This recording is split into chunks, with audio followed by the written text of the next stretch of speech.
โบโยโย่คืนแน่นอนจะบล็อกพวกแป้งไขมันน้ำเข้ามาจากประเทศญี่ปุ่นสำหรับใครที่ว่าต้องการลดน้ำหนักแบบได้ผลแท้100%สบายดีท่านผู้ชมยินดีต้อนรับท่านผู้ชมเข้าสู่รายการลาวไลน์เนาะแล้วมื้อนี้เลยเนาะเจนนี่ก็ถือว่ามีสิ่งดีๆมาบอกต่อกันกับท่านผู้ชมอีกหนึ่งผลิตภัณฑ์เลยที่อยากจะแนะนำเนาะสำหรับหนุ่มๆสาวๆคนใดที่ว่าต้องการลดน้ำหนักแบบปลอดภัยแท้100%เนาะเจนนี่ก็ถือว่ามีเคล็ดลับมาบอกนั่นเองซึ่งบอกได้เลยว่าผลิตภัณฑ์ที่ว่าเจนนี่จะมาแนะนำกันกับท่านผู้ชมนี่เนาะเพิ่นก็ถือว่าตัวนี้การันตีมาเลยเนาะและการนำเข้ามาจากประเทศญี่ปุ่นซึ่งว่าผลิตภัณฑ์ตัวนี้บอกได้เลยว่าไผ่ที่ว่ารับประทานเข้าไปแล้วเนาะจะเห็นผลแท้100%กับผลิตภัณฑ์ตัวนี้เลย I Believe เนาะ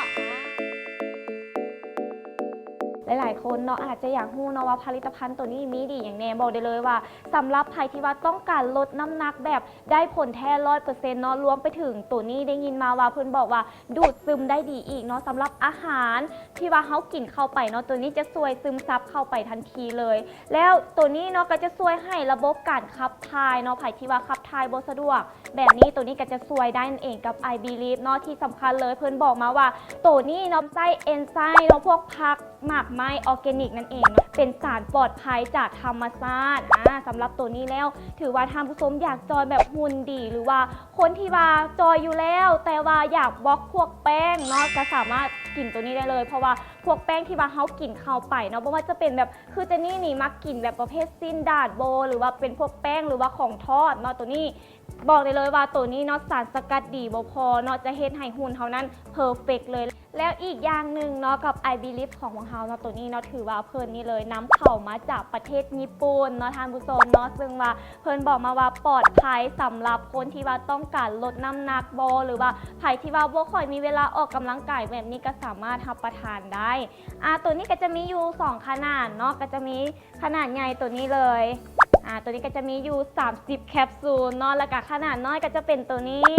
สำหรับตัวนี้แมน10แคปซูลนั่นเองไผ่ที่ว่าอยากลองไปกินเบิงนะคะประทานเบิงหรือว่าไผ่ที่ว่าดื้อหยาเลยแหละเนาะตัวนี้ถือว่ากินได้ง่ายเลยไผ่ที่ดื้อหยาแบบกินกับโบลงกินกับโบรสหรือว่าย่านเวลาที่ว่ากินไปแล้วจะกลับมาโยโย่คืนโบเนาะเจ้าของเพิ่นบอกว่าตัวนี้ถือว่ากินเข้าไปแล้วโบโยโย่คืนแน่นอนเนาะเพราะว่ามันจะบล็อกพวกแป้งไขมันที่ว่าเฮากินหรือว่าสะสมเข้าไปนั่นเอง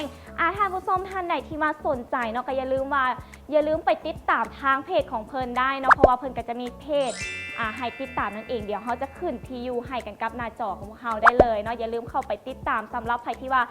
อยากรู้โปรโมชั่นหรือว่าอยากเป็นตัวแทนจำหน่ายแบบนี้อย่าลืมติดตามกันเด้อจ้าแล้วท่านผู้ชมนั่นก็เป็นสิ่งดีๆที่ว่าเจนนี่มาแนะนำเนาะผู้ชมท่านใดที่ว่าสนใจอย่าลืมเด้อว่า I Believe ของเราเนาะมีอยู่2ขนาดนั่นเองเนาะกับขนาดโตใหญ่ก็คือ30แคปซูลและขนาดน้อยก็10แคปซูลเนาะหรือว่าใครที่ว่าอยากลดน้ำหนักเห็นแท้ 100% ต้องออกกำลังกายควบคู่ไปนำเด้อท่านผู้ชมถือว่ามื้อนี้เนาะก็เป็นผลิตภัณฑ์หนึ่งที่ว่าเจนนี่มาแนะนำให้กันกับท่านผู้ชมได้รู้จักน้ำกันแล้วอย่าลืมว่าต้องติดตามเจนนี่ในเทปต่อไปว่าเจนนี่นั่นจะพาท่านผู้ชมไปรู้จักกับผลิตภัณฑ์ตัวใดแล้วมีเคล็ดลับดีๆแบบใดนั่นมาบอกมาตอนท่านผู้ชมทางบ้านน้ำกันเนาะแต่ว่าตอนนี้เจนนี่ต้องขอลาไปก่อนเด้อแล้วพบกันในเทปต่อไปสำหรับตอนนี้สบายดี